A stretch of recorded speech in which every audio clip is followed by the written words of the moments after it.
ఈ రోజుల్లో మనం జీవిస్తున్న ఫాస్ట్ లైఫ్‌లో కనీసం ఒక్క గంట సేపు ఫోన్ లేదా ఇంటర్నెట్ లేకుండా ఉండడానికే విపరీతంగా స్ట్రెస్ అయిపోతూ ఉంటాం. మన ఫోన్ బ్యాటరీ ఛార్జింగ్ 20%కి పడిపోగానే ఛార్జర్ కోసం పరిగెత్తే మెంటాలిటీ మనది. కానీ ఈ గ్లోబలైజ్డ్ మోడర్న్ వరల్డ్‌కి సిటీ లైఫ్‌లోని గోల, పొల్యూషన్ హడావిడికి పూర్తిగా దూరంగా వెళ్ళిపోయి ఏకంగా 3 దశాబ్దాల కంటే ఎక్కువ కాలం ఒక చిన్న ఐలాండ్‌లో ప్రశాంతంగా ఒంటరిగా బతికేయడం అంటే అది మామూలు విషయం కాదు. నార్థన్ ఇటలీలోని మొడానా అనే పట్టణానికి చెందిన మౌరో మొరాండి అనే ఒక మాజీ ఫిజికల్ ఎడ్యుకేషన్ టీచర్ సరిగ్గా ఇదే పనిచేశాడు. 1939లో జన్మించిన మొరాండీకి 1989 నాటికి 50 ఏళ్లు వచ్చాయి. రోజువారీ రొటీన్ లైఫ్తో సొసైటీలోని కాంప్లికేషన్స్తో తీవ్రంగా విసిగిపోయిన ఆయన తన లైఫ్ను ఒక డిఫరెంట్ ట్రాక్లోకి తీసుకుని వెళ్లాలని డిసైడ్ అయ్యారు. సమాజానికి దూరంగా సముద్రంపై ప్రయాణిస్తూ ప్రశాంతంగా ఉండాలనే ఉద్దేశంతో తన క్యాట్ మరాన్ బోట్లో పసిఫిక్ మహాసముద్రంలోని ప్రశాంతమైన పాలినేషియా ఐలాండ్స్ వైపు సోలోగా జర్నీ స్టార్ట్ చేశాడు. కానీ డెస్టినీ ఆయన లైఫ్ ప్లాన్స్ను పూర్తిగా మార్చేసింది. మొరాండి అనుకున్న ట్రిప్కు హఠాత్తుగా ఒక పెద్ద బ్రేక్ పడింది. ఇటలీలోని సార్డినియా నార్త్ కోస్ట్ దగ్గర ఉన్న మద్దలేనా ఐలాండ్స్ పరిధిలో ప్రయాణిస్తున్నప్పుడు ఆయన బోట్ ఇంజిన్లో తీవ్రమైన టెక్నికల్ ప్రాబ్లం వచ్చి ఆగిపోయింది. బోట్ను రిపేర్ చేసుకోవడం కోసం ఆయన ఆ చుట్టుపక్కల ఉన్న బూడెల్లి అనే ఒక చిన్న ఐలాండ్లో మొదటిసారిగా అడుగుపెట్టాడు. ఆ ఐలాండ్లో ల్యాండ్ అయిన తర్వాత ఆయనకు ఆ ప్రదేశం ఒక వండర్లా అనిపించింది.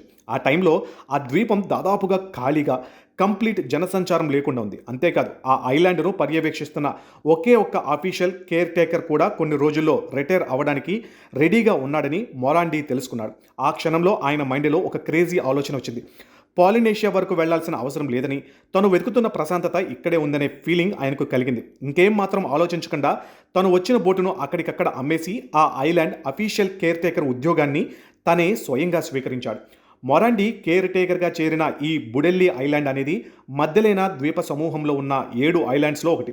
ఇది ప్రపంచవ్యాప్తంగా స్పియాగియా రోసా లేదా పింక్ బీచ్ అని పిలిచే ఒక అత్యంత అరుదైన అందమైన బీచ్కి చాలా ఫేమస్.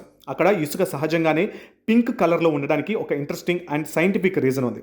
ఆ సముద్రపు గడ్డి పచ్చిక బయళ్లలో మినీ యాసీనా అనే మైక్రోస్కోపిక్ ప్రాణులు కోట్లాదిగా జీవిస్తాయి. ఆ చిన్న ప్రాణులు చనిపోయినప్పుడు వాటి పింక్ కలర్ కాంపాక్ట్ షెల్స్ ముక్కలై సముద్రపు అలల ద్వారా కొట్టుకొచ్చి ఇసుకలో కలవడం వల్ల ఆ ప్రాంతమంతా గులాబీ రంగులోకి మారుతుంది. 1976లోనే సెడిమెంటాలజీ అనే అంతర్జాతీయ జర్నల్లో పబ్లిష్ అయిన రీసెర్చ్ స్టడీ కూడా ఈ పింక్ శాండ్ ఫార్మేషన్ వెనుకున్న సైన్స్ను క్లియర్గా ప్రూవ్ చేసింది. అయితే కాలక్రమేణా టూరిస్టుల తాకిడి ఎక్కువై ఆ సున్నితమైన పింక్ ఇసుకను జనాలు సీసాల్లో నింపుకుని ఎత్తుకెళ్తూ ఉండడంతో బీచ్ డ్యామేజ్ అవ్వడం స్టార్ట్ అయింది. దీనిని గుర్తించిన ఇటాలియన్ గవర్నమెంట్ అథారిటీస్ 1994లో ఆ బీచ్లోకి విజిటర్స్ రావడాన్ని కంప్లీట్గా బ్యాన్ చేశారు. విజిటర్స్ రావడం ఆగిపోయిన తర్వాత ఆ పింక్ బీచ్ను కాపాడే బాధ్యత పూర్తిగా మొరాండి భుజాలపైనే పడింది.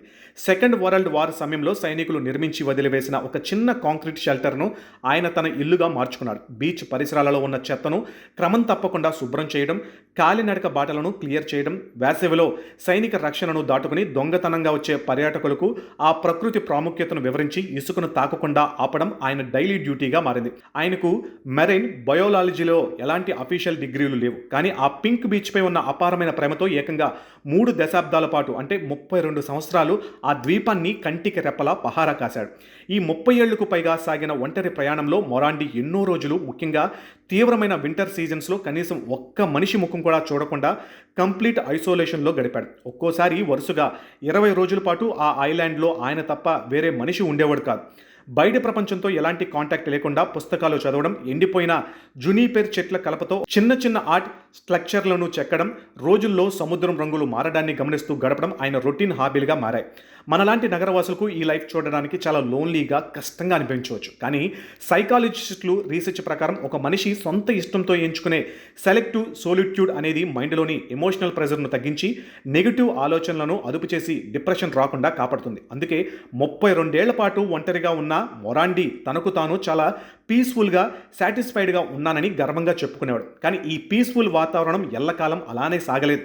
దాదాపు 3 ఏళ్ల పాటు సాగిన ఐలాండ్ ఓనర్‌షిప్ లీగల్ డ్రామా తర్వాత 2016లో ఇటాలియన్ కోర్ట్ ఒక తుది తీర్పు ఇస్తూ బుడెల్లి ఐలాండ్‌ను ప్రభుత్వ పరిధిలోని మద్దలేనా నేషనల్ పార్క్‌లో భాగంగా ప్రకటించింది. దాంతో పార్క్ అథారిటీస్ ఆ ఐలాండ్‌ను ఒక ఎన్విరాన్మెంటల్ ఎడ్యుకేషనల్ సెంటర్‌గా మార్చాలని ప్లాన్ చేసి మొరాండీని ఆ ఐలాండ్ ఖాళీ చేసి వెళ్లాలని ప్రెజర్ చేయడం మొదలుపెట్టాయి. ఆయనను అక్కడి నుంచి పంపించవద్దని కోరుతూ ఇంటర్నేషనల్ లెవెల్లో సపోర్ట్ వచ్చింది. నేషనల్ జియోగ్రఫిక్‌లో ఆయన కవరేజ్ వచ్చిన తర్వాత దాదాపు 18,000 మందికి పైగా ఆన్లైన్ పిటిషన్‌పై సైన్ చేసినప్పటికీ లీగల్ అడ్డంకుల వల్ల చివరికి ఏప్రిల్ 2021లో మొరాండీ ఆ ఐలాండ్‌ను వదిలి వెళ్ళక తప్పలేదు. దాదాపు 80 ఏళ్ల వయసులో ఆయన ఆ దీవిని విడి దగ్గరలోని లా మద్దలేనా అనే 15,000 జనాభా ఉన్న చిన్న టౌన్లోని అపార్ట్మెంట్‌కి షిఫ్ట్ అయ్యాడు. ఎంత ఏజ్ వచ్చినా లైఫ్ను మళ్ళీ కొత్తగా స్టార్ట్ చేయవచ్చని ఆ తర్వాత మీడియాకి ఇచ్చిన ఇంటర్వ్యూలో ఆయన స్పష్టం చేశాడు. ఇక 32 ఏళ్ల పాటు ప్రపంచంలోనే అత్యంత అరుదైన పింక్ బీచ్ను కాపాడిన ఈ రియల్ లైఫ్ రాబిన్సన్ క్రూసో 2025 జనవరి 3న తన 85వ ఏట మొడెనాలోనే కన్నుమూశాడు. మొరాండీ లైఫ్ స్టోరీ అనేది కేవలం ఒక పాడైపోయిన బోట్ గురించో లేదా ఒక ఐలాండ్ పింక్ శాండ్ గురించో మాత్రమే కాదు. బయట ప్రపంచంలో ఉన్న నాయిస్ కంటే సైలెన్స్ను ఎంచుకుని ఆ సైలెన్స్లోనే ట్రూ హ్యాపీనెస్ను వెతుక్కున్న ఒక వండర్ఫుల్ హ్యూమన్ జర్నీ. మనం స్మార్ట్ ఫోన్స్, సోషల్ మీడియా, నిరంతరం నోటిఫికేషన్స్తో ఎప్పుడు డిస్ట్రాక్ట్ అవుతూ బిజీగా ఉండే ఈ డిజిటల్ ఏజ్లో కాసేపు ప్రశాంతంగా ఒంటరిగా గడపడం వల్ల వచ్చే పీస్ ఎంత గొప్పదో మొరాండీ లైఫ్ మనకు నేర్పిన ఒక గొప్ప పాఠం.